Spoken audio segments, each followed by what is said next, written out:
Welcome to Khan's Crop Academy. Good morning, student. Hi, we are going to learn Standard 11 Agriculture, Science and Technology and Crop Science, Paper 2nd. In previous lecture, explain the objectives of seed treatment. Objectives of seed treatment. There are many objectives of seed treatment. For control seed-borne diseases, for easy sowing, for control soil insect, for control store grain pest, for increased fixation of atmospheric nitrogen, to earliness, to variation, then also to better yield, then hardening also. So these are the objectives of seed treatment. तर विद्यार्थी मित्रांनो, lecture number 4 मध्ये आपण अभ्यासलं होतं की seed ट्रीटमेंटचे उद्देश काय, objectives of seed treatment. तर आपण एकूण 13 ऑब्जेक्टिव्ह बघितले. त्यापैकी मी आता जे एक मेन ऑब्जेक्टिव्ह तुम्हाला सांगितलेले आहेत की सीड ट्रीटमेंट का करावी लागतं, त्याचा उद्देश काय आहे. तर आपण 13 उद्देश बघितले. त्यापैकी आपल्याला 8 तरी कॉमन उद्देश आपल्या लक्षात असायला पाहिजे. तर विद्यार्थी मित्रांनो, हे सोईंग जे आहे क्रॉप सायन्सच्या विद्यार्थ्यांनी सीड यामध्ये सोईंग बघायचं आहे आणि ॲग्रिकल्चर सायन्स अँड टेक्नॉलॉजी यांच्या सिलेबसमध्ये सेपरेट 5वं चॅप्टर सोईंग म्हणून दिलेलं आहे. हे तर क्लिअर झालं. तर आपण नेक्स्ट या सोईंगमधलं टॉपिक बघूया, types of seed treatment. Types of seed treatment.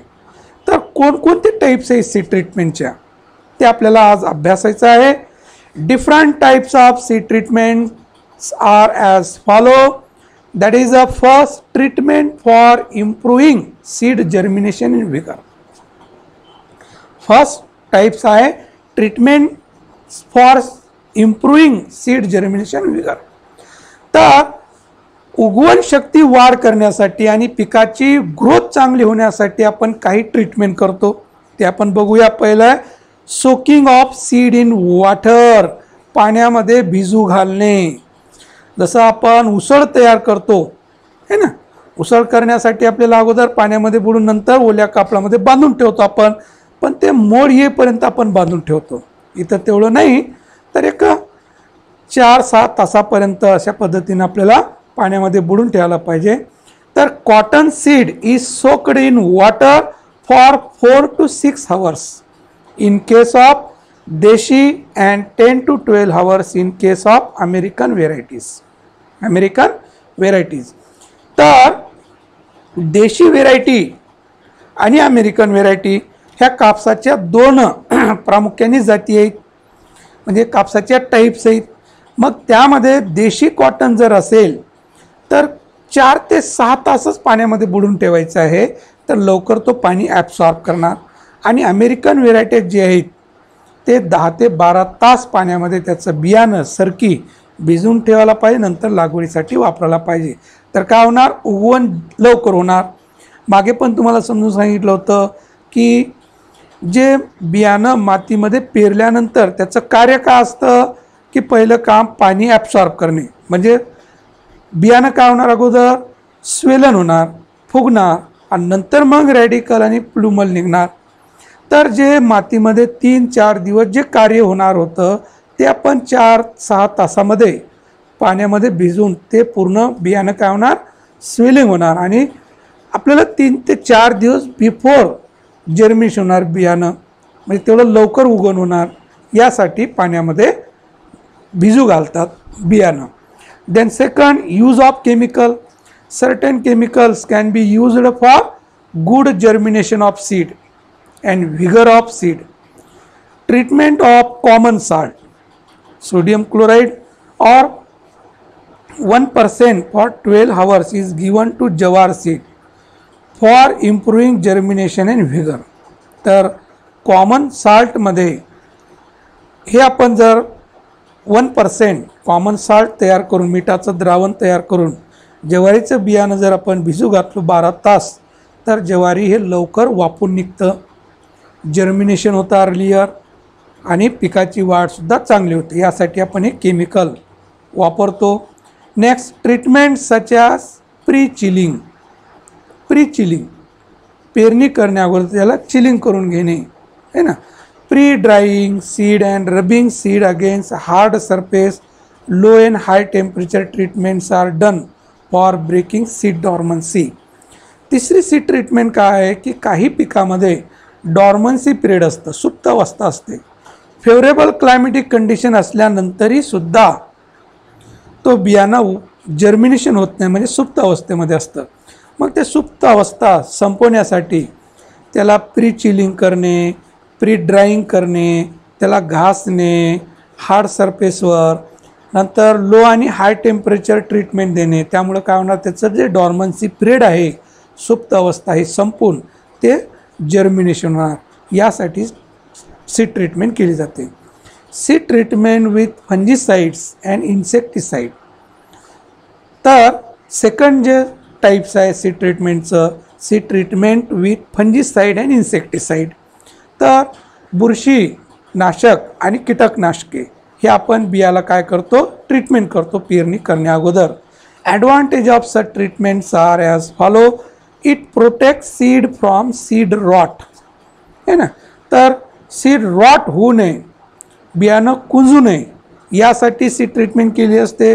पोटॅटोचं वगैरे जे आहे, कट केलेलं पोटॅटो लागवडीसाठी वापरतात. तर तेव्हा कट केलेलं पोटॅटो त्या ओल्या मातीमध्ये ठेवल्यामुळे काय होणार, बुरशी येणार त्याच्यावर.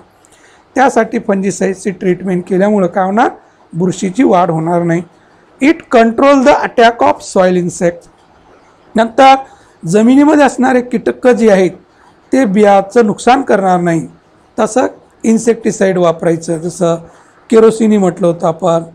Protect seed from store grain paste. जेव्हा आपण बियाणं साठवून ठेवतो पुढच्या वर्षी पेरण्यासाठी, पुढच्या सीझनसाठी, तर तेव्हा ते स्टोअर ग्रेन पेस्ट असते, ते नुकसान करतं. त्यासाठी इन्सेक्टिसाइड लावून जर ठेवलं बियाणं तर ते कीटकं लागणार नाही. It prevent the spread of plant diseases. मग नंतर प्लांट डिसीज स्प्रेड होऊ नये, जे बुरशी बियाद्वारे होणारे जे रोग आहेत, सीड बॉर्न डिसीजेस जे आहेत, त्याचा प्रादुर्भाव थांबवण्यासाठी आपण काय ट्रीटमेंट करतो. तर या पद्धतीनं हे फंजीसाईड आणि इन्सेक्टिसाईडची ट्रीटमेंट केली जाते की जेणेकरून कीटकाचाही प्रादुर्भाव थांबवलं जातं आणि रोगाचाही प्रादुर्भाव थांबवलं जातं. तर seed treatment with fungicide and insecticide. Then the 3 main types of fungicides and insecticide treatment are as follow. आता आपण कोणत्या टाईपचे फंजीसाईड आहेत आणि इन्सेक्टिसाइड आहेत, तर there are 3 main types of fungicide and insecticide are as follow. That is seed disinfection. 3 टाईपचे आपल्याला फंजीसाइड बघायचं आहे. तर फार महत्त्वाचं आहे seed disinfection. Disinfection it means eradication of fungal spores that have established within the seed coat or in deep seated tissues. तर seed disinfection जे आहे, तर फंजीसाइड 3 टाईपचं. पहिलं सीड डिसइन्फेक्शनसाठी, तर हे जे फंजीसाइड आहे हे फंगल स्पोर्स पूर्ण काय करतात, इरॅडिकेशन करतात, म्हणजे मारून टाकतात त्याला. विदिन द सीड कोट, त्या सीड कोटमध्ये असणारही मायक्रो ऑर्गॅनिझम नाहीसं करतं. The chemical used must penetrate into the seed to kill the fungus. तर हे जे फंजीसाईड आहे याला आपण कॉन्टॅक्ट फंजीसाईड म्हटलं तरी काय वेगळं ठरणार नाही. तर तो फंजीसाईड पूर्ण ॲब्सॉर्ब करतं बियाणं आणि आतमध्ये असणारे स्पोर जे आहे ते पूर्ण मारून टाकतं, किल डाऊन करतं. तर पेनिट्रेट म्हणजे आतमध्ये शिरणे. हे केमिकल जे आहे ते पेनिट्रेट होतं, आतमध्ये जातं आणि त्याच्या सीड कोटमध्ये जे आहे micro organism, fungus micro organism त्याचा पूर्ण नायनाट करतं. हे एक टाईपचं झालं. म्हणजे आतमधलं सुद्धा मारून टाकणारं जे फंजीसाईड आहे त्याला आपण काय म्हणणार, seed disinfection. Seed disinfection. Okay. दुसरं आहे seed disinfestation. Seed disinfestation. Seed disinfestation refers to the destruction of surface borne organism that have contaminated seed surface but not infected the seed surface. दुसरं काय, seed disinfestation हे fungicide जे आहे तर disinfestation आहे, तर हे काय करतं, बियावरचं फक्त बियावरचं जे मायक्रो ऑर्गॅनिझम आहेत ते फक्त डिस्ट्रॉय करून टाकतं, किल डाऊन करतं, बाकी आतमध्ये पेनिट्रेट करत नाही.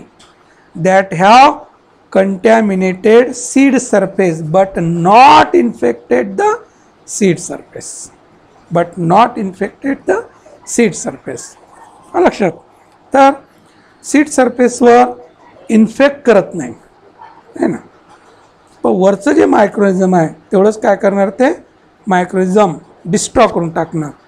Destruction of surface borne organism, सरफेसवरची, आतमध्ये नाही काही. Third, seed protection. This is done to protect the seed and young seedling from the organism present in the soil.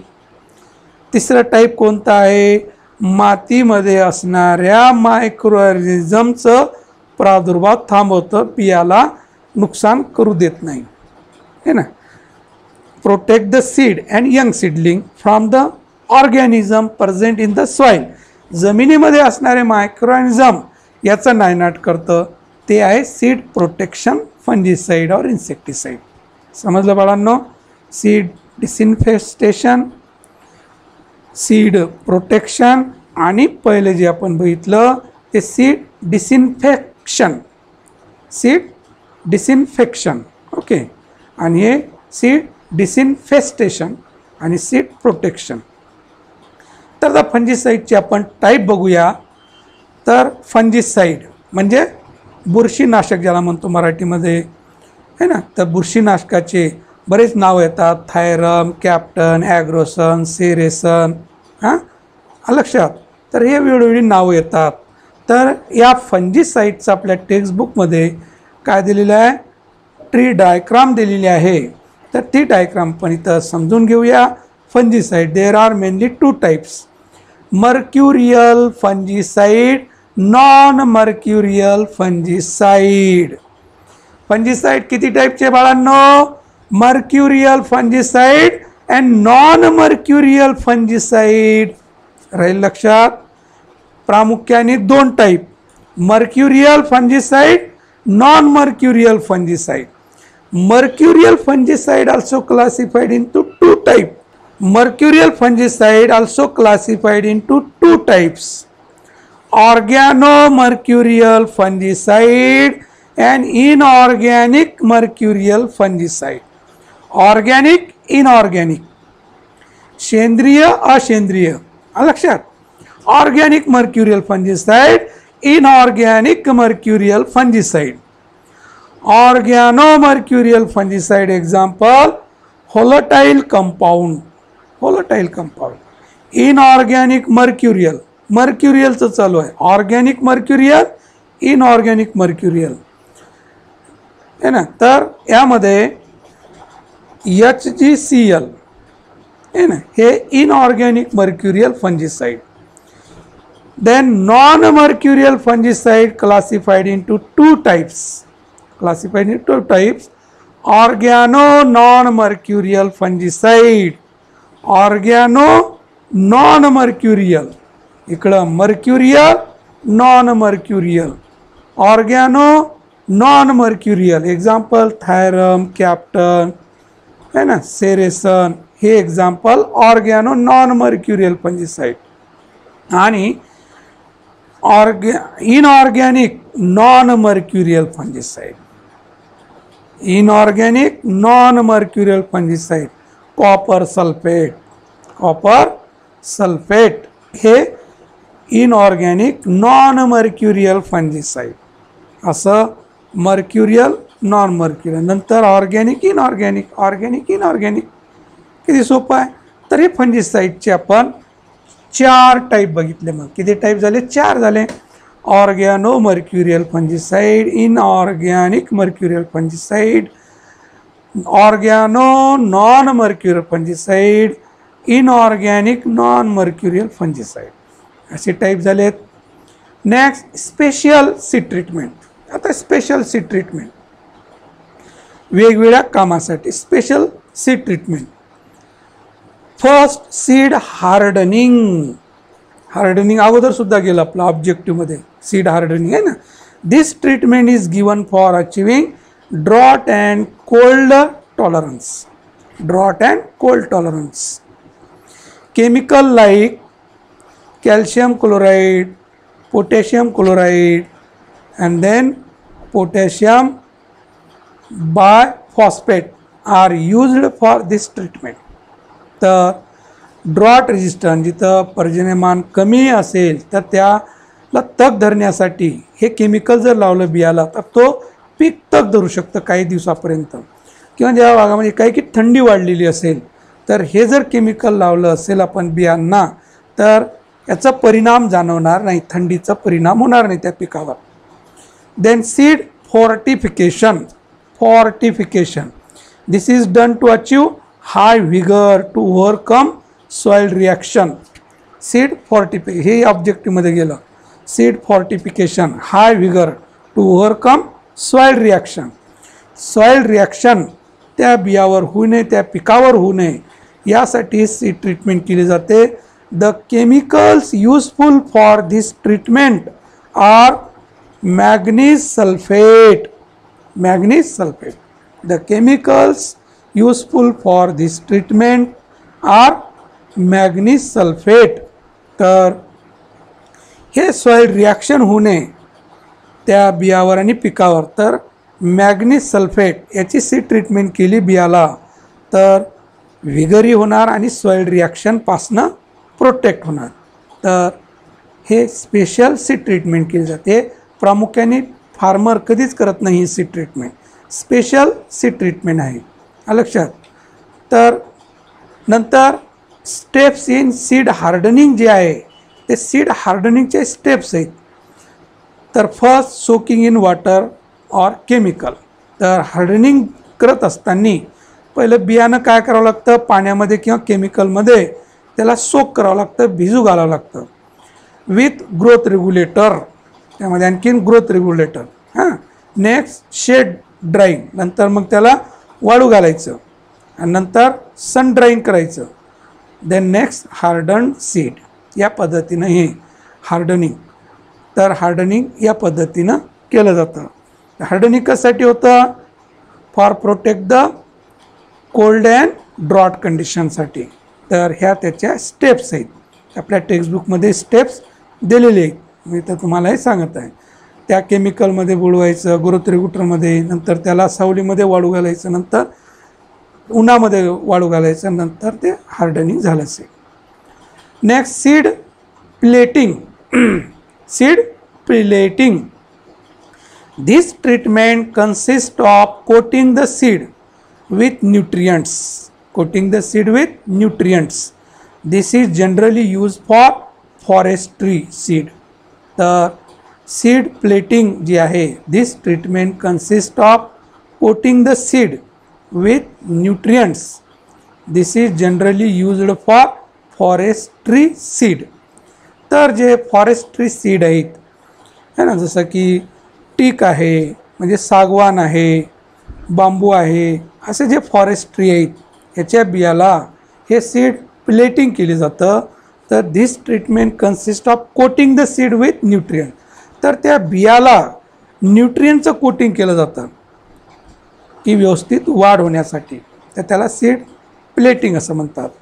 Then the moist sand conditioning. Moist sand conditioning.